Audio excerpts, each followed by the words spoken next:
phong sung tu bài vở ta theo xin bài vở cần biểu nam cần thêm na cái gì ga luôn đã làm toan in giờ từ cần tha lang si din na làm cần mu na tình bài vở làm rồi tu si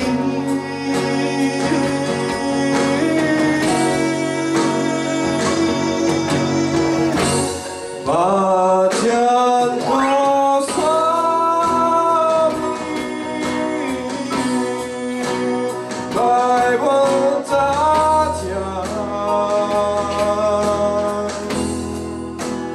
ni tin căn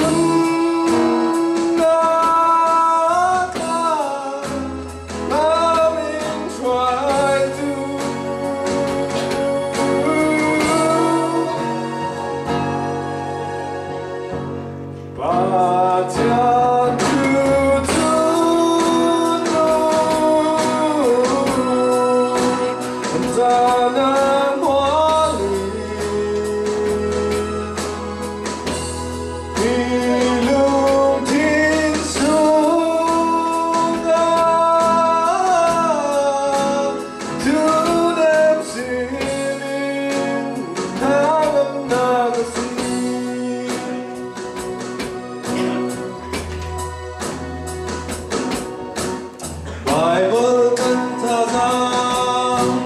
kanta na kasi biasa lumoy na panzana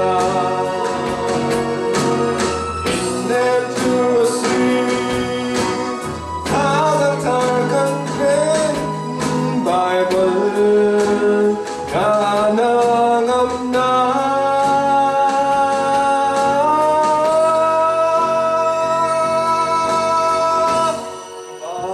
chân có xóa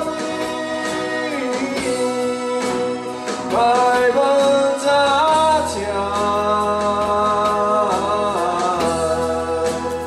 ni tin gan na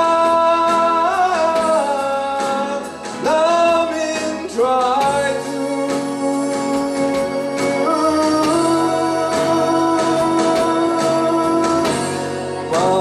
chân tu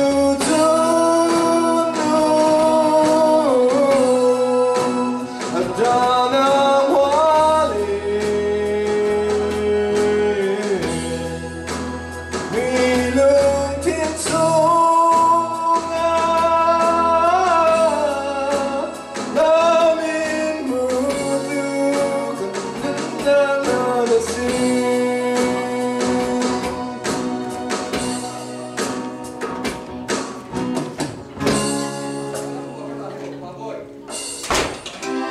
Đúng rồi.